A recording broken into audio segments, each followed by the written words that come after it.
அன்புள்ளம் கொண்ட அனைவருக்கும் வணக்கம். நம்ம கந்தன் கருணையை தொடர்ந்து பார்த்துட்டு வரோம், கேட்டுட்டு வரோம். அந்த வரிசையில நேர்த்தி தொடர்ச்சி இன்னைக்கு நம்ம பார்க்கலாம். கந்தவேலன் திருக்கை வேளால் மயக்கம் நீக்கப்பெற்ற வீரபாகு தேவரும் மற்றவர்களும் இறைவன் திருக்கருணையை எண்ணி வியந்து அப்பெருமானை தரிசிக்க விரைந்து புறப்பட்டனர். அவர்கள் வான்வழியே வந்து கொண்டிருந்த போது அசுர பட்டணமான மகேந்திரபுரியை கண்டனர்.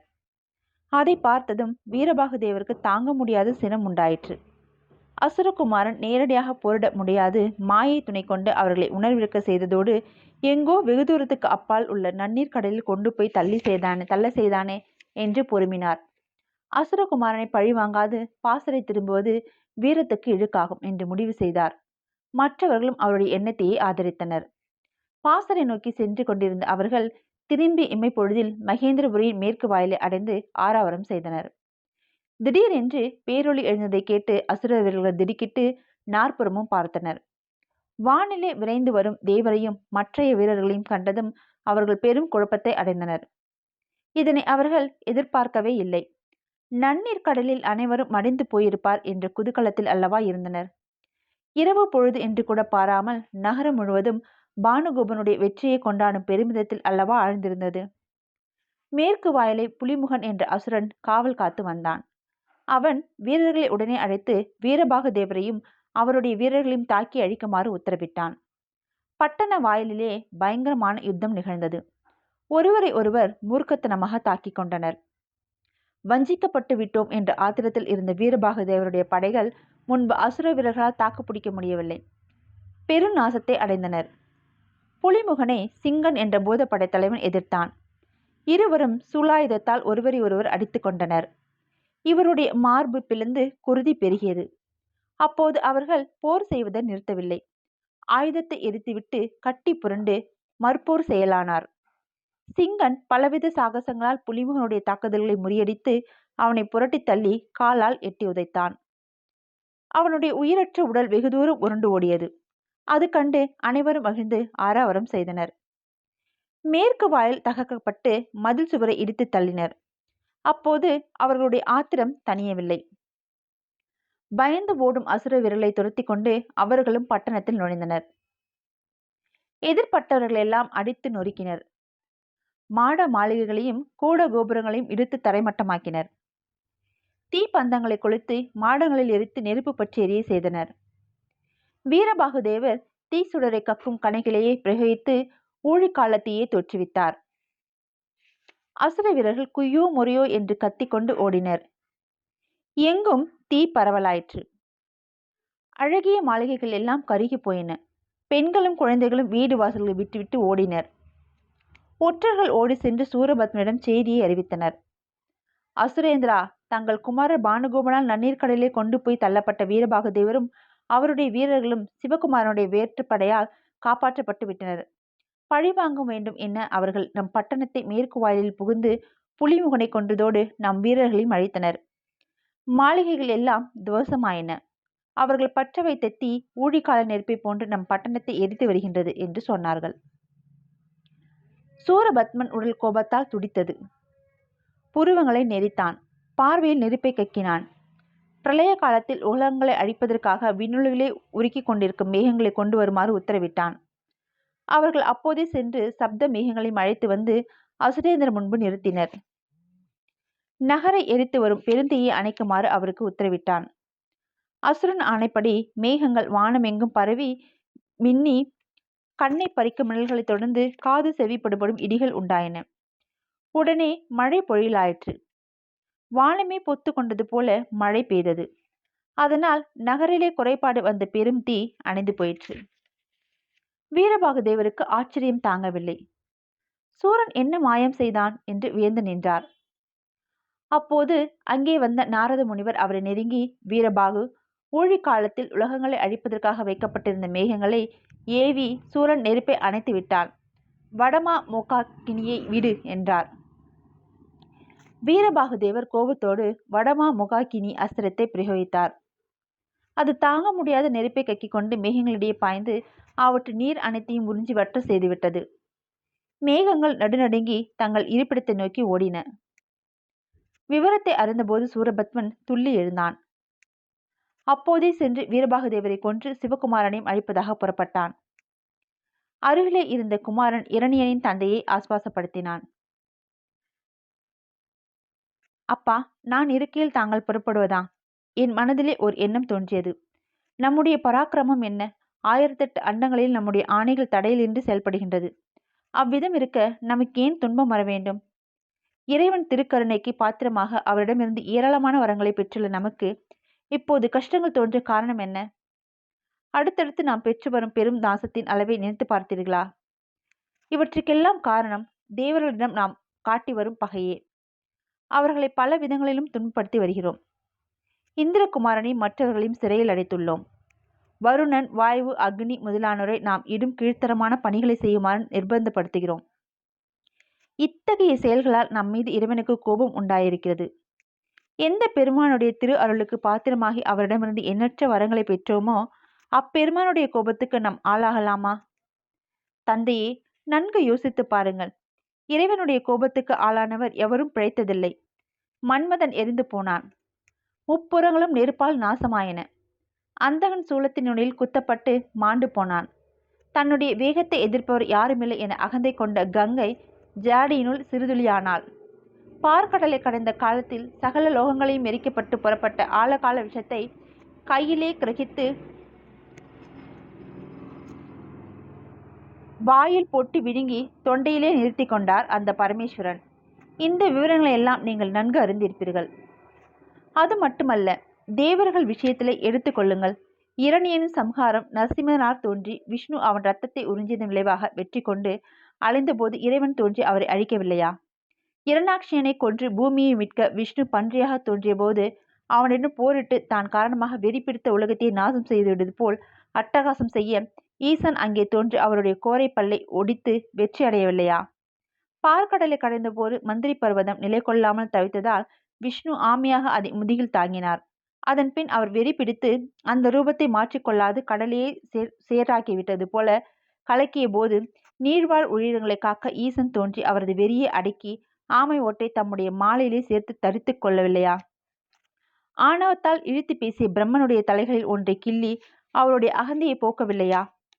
விரோதம் காரணமாக அவிர்ப்பாகம் தராது யாகம் நடத்த முயன்ற தக்ஷனுடைய வேள்வி அழிக்கப்பட்டதோடு அவனும் ஆட்டுத்தலையை அடைந்து நேர்ந்தது. தாரகாவனத்தில் முனிவர்கள் அபிசார ஹோமம் செய்து முயல்களை தோற்றுவித்து அவரை கொல்லுமாறு ஏவிய போது அவனை இழுத்து காலடியில் போட்டு மிதித்து துவைக்கவில்லையா? தந்தையே, இந்த விவரங்கள் எல்லாம் நினைத்து பாருங்கள். ஈசனுடைய கோபத்துக்கு ஆளானவர்கள் ஒருவராது தண்டிக்கப்படாமல் விடப்பட்டதில்லை. நம் மீது உள்ள கோபத்தாலேயே ஈசன் தம்முடைய நெற்றிக்கண்ணிலிருந்து சிவபாலனை தோற்றுவித்து நம்மை தண்டிக்குமாறு அனுப்பியுள்ளார். இப்போதும் நிலைமை மீறிவிடவில்லை. நாம் பட்ட அழிவு போதும். தேவர்களை சிறையிலிருந்து விடுவித்து அவரிடம் அனுப்பி நம்மை மன்னிக்குமாறு கேட்போம். தவறை முழு மனதோடு ஏற்றுக்கொண்டால் அதற்கு எப்போதும் மன்னிப்பு என்பது உண்டு. நன்மை செய்த ஒருவருக்கு அவர் மனம் வருந்தும்படி தீமை செய்தால் அவர் செய்த நன்மை ஒன்றே தீமை செய்தவரை கொன்றுவிடும். கூற்றுவன் தேவையில்லை. சிவபாலனை இன்னமும் சிறுவன் என்று எண்ணிக்கொண்டிருப்பது அறிவுடைமையாகாது.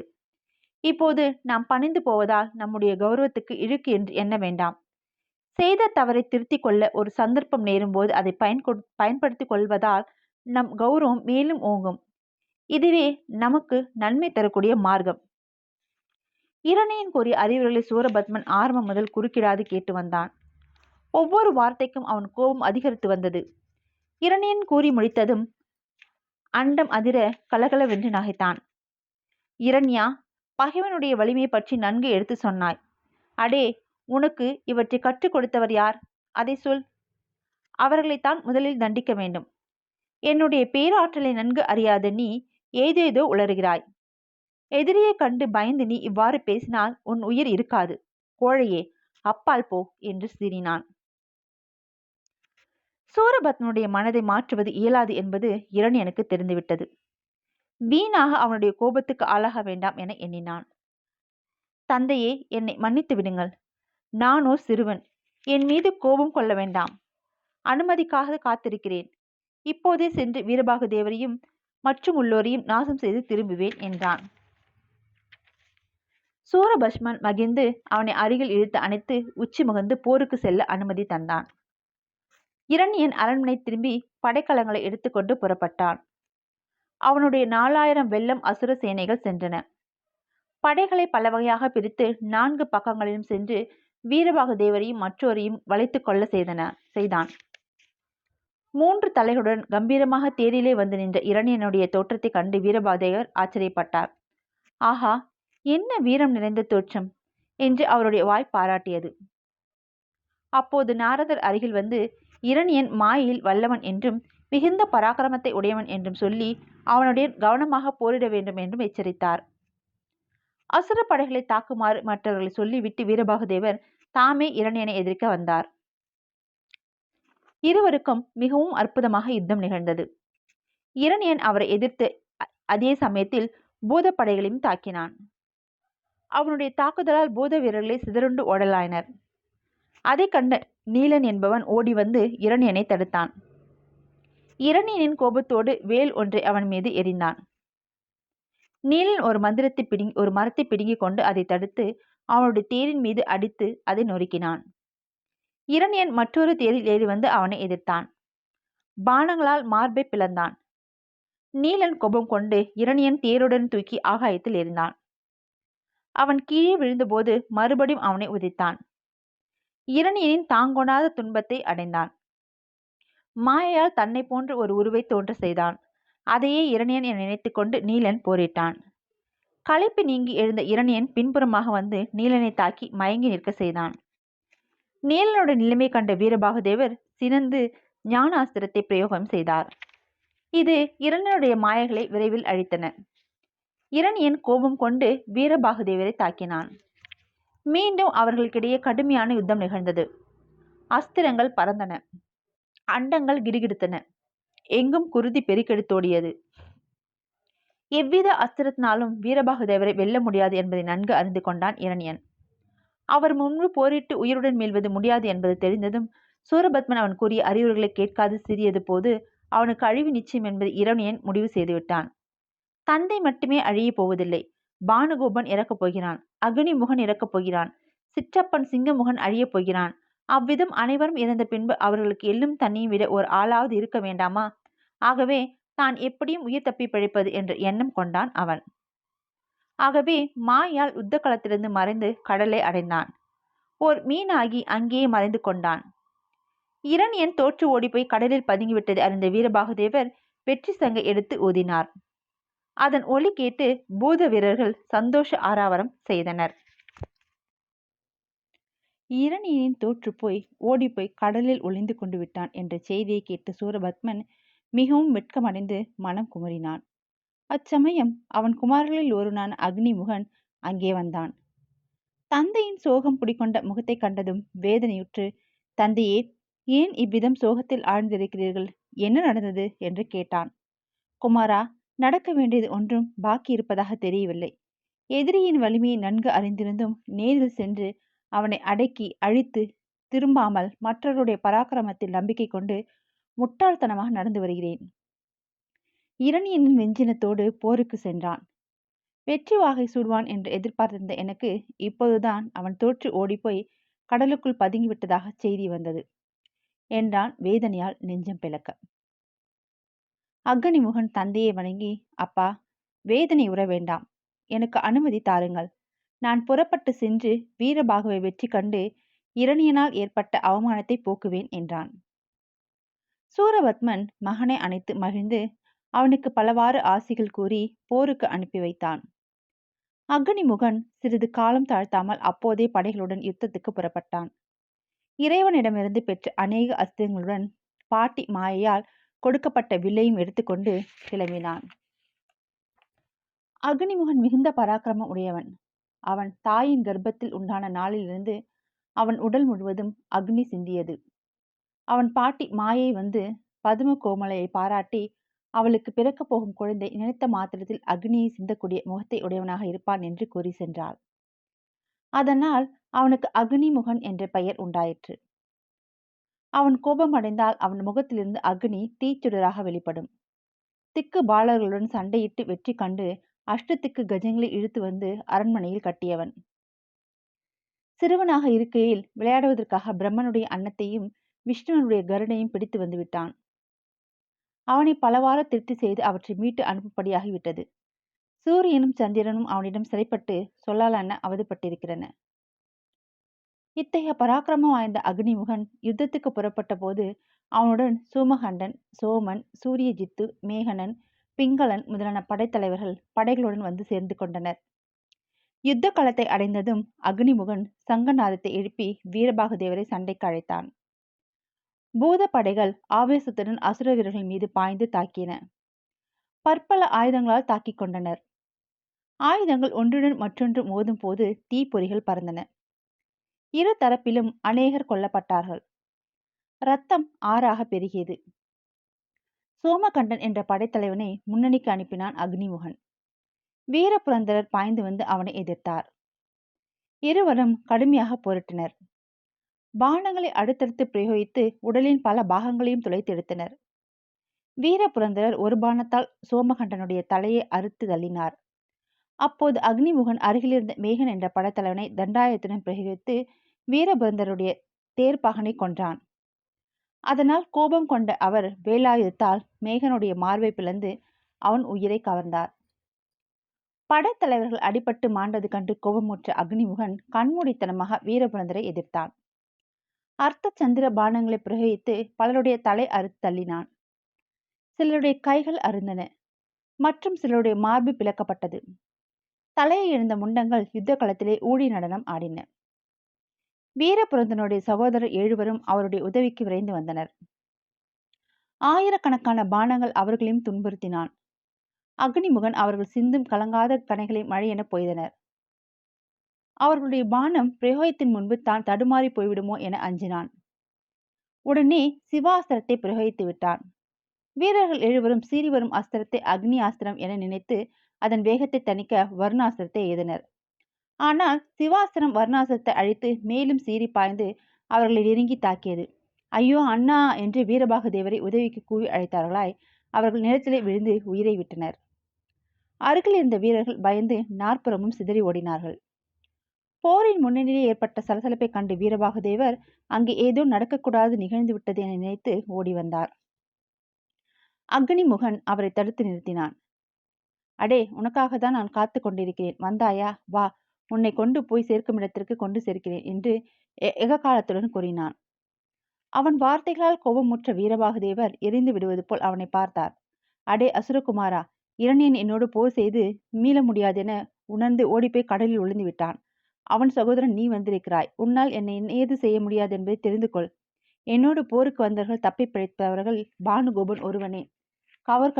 கவர்ந்து கண்டு திரும்பியது. அதை கண்ட தேவர்கள் பூமாறி பொழுது ஆரவாரம் செய்தனர். அக்னிமுகனோடு வந்த படைகள் வீரபாகுதேவரை சூழ்ந்து கொண்டு எதிர்த்தன. 24,000 பேரையும் வீரபாகுதேவர் ஊழிக்காற்றைப் போல மாறி சூறையாடினார். அடிப்பட்டு உயிரிழந்தவர்கள் போக எஞ்சிய ஒரு சிலரே உயிர் தப்பி ஓட முடிந்தது. அசுர வீரர்கள் யுத்த களத்தை விட்டு ஓடியதும் வீரபாகுதேவர் முன்னணியிலே போரிட்டு அடிப்பட்டு விழுந்து தம்முடைய சகோதரர்கள் 7 தேடினார். அவர்களை காணவில்லை. அச்சமயம் உக்கிரன் அவர் மீது சமீபம் வந்து 7 அக்னிமுகனால் கொல்லப்பட்டதையும் சற்று தொலைவில் அவர்களுடைய உடல்கள் கிடப்பதையும் தெரிவித்தார். அதை செவியுற்ற வீரபாகுதேவர் சோகம் தாகாது ஓவென்று அலறிக்கொண்டு ரதத்தை விட்டு குதித்து ஓடினார். அங்கே பிணக்குயில்கள் மீது கிடந்த அவர்களுடைய உடல்கள் மீது விழுந்து புரண்டு அழுதார். சற்றைக்கெல்லாம் சோகத்தை கட்டுப்படுத்தியவராய் எழுந்தார். அக்னிமுகன் பானத்தை பிரயோகம் செய்து அடித்தாலும் அவர்களுடைய உயிரை கவர்ந்து சென்றது கூற்றுவன் அல்லவா? அதை நினைத்த போது காலன் மீது அவருக்கு பெரும் கோபம் உண்டாயிற்று. மார்க்கேண்டேயருடைய உயிரை கவர வந்த ஈசன் காலால் உதைப்பட்டு மறந்துவிட்டான் போல. இப்போது அவனுக்கு நான் நினைப்பூட்டுகிறேன் என்று சினந்து ஒரு பானத்தை எடுத்தார். திருக்கரத்திலே வேலாயுதத்தை ஏந்தி பக்தர்களை காத்து வரும் கந்த பெருமானுடைய தம்பியான வீரபாகுதேவன் எனப்படும் நான் எழுதியது. என் சகோதரர்களை உயிரை கவர்ந்து சென்றது முறையல்ல. அவர்களை இக்கணமே கொண்டு வந்து விடவும் என்று ஒரு ஓலையில் எழுதி பானத்திலே வைத்து யமபட்டணத்தை நோக்கி எய்தார். வீரபாகுதேவர் விட்ட பானம் 7 கடலையும் கடந்து மானசோத்திரத்தில் பர்வதத்தின் தெற்கே உள்ள யமபட்டணத்தை அடைந்தது. தர்மராஜன் முன்பு போய் விழுந்தது. அதை கையில் எடுத்து படித்ததும் அவன் உடல் பயத்தால் நடுங்க தொடங்கிவிட்டது. வீரபாகுதேவருடைய தம்பிகளை அவன் கவர்ந்து வரவில்லையே. ஞான திருஷ்டியால் பார்த்தான். அவர்கள் 7 பேரும் கைலாயத்தில் இருப்பதை அறிந்தான். உடனே கைலேங்கிரிக்கு விரைந்து சென்றான். கைலேங்கிரியின் ஒரு புறத்திலே 7 பூத வீரர்கள் சிலரோடு விளையாடி கொண்டிருந்தனர். தர்மராஜன் அவர்களும் சென்று வணங்கி, சிவகுமாரன் திருவருள் பெற்ற மைந்தர்களே, உங்களை காணாது வீரபாகுதேவர் யுத்த களத்திலே தேடிக் கொண்டிருக்கிறார். புறப்படுங்கள், சீக்கிரம் அவரிடம் செல்வோம் என்று வேண்டினான். வீரர்கள் எழுவரும் மகிழ்ந்து தர்மராஜருடன் புறப்பட்டனர். யுத்த களத்தை அடைந்து தங்கள் உடலில் நுழைந்து உயிர் பெற்று எழுந்தனர். சகோதரர்கள் எழுவரும் உயிர் பெற்றதைக் கண்டு வீரபாகுதேவர் அளவற்ற மகிழ்ச்சி அடைந்தார். அவர்களை கட்டித் தழுவி பலவாறு ஆனந்தப்பட்டார். அப்போது தர்மராஜன் பரிவாரங்களுடன் அங்கு வந்து அவரை வணங்கி, பிரபு, என் மீது கோபம் கூடாது. நான் அவர்களை கவர்ந்து செல்லவில்லை. சிவ அஸ்திரத்தால் தாக்கொண்ட அவர்கள் தங்களை விட்டு கைலாயம் சென்று விட்டனர். அங்கே சென்று அழைத்து வந்தேன் என்றார்.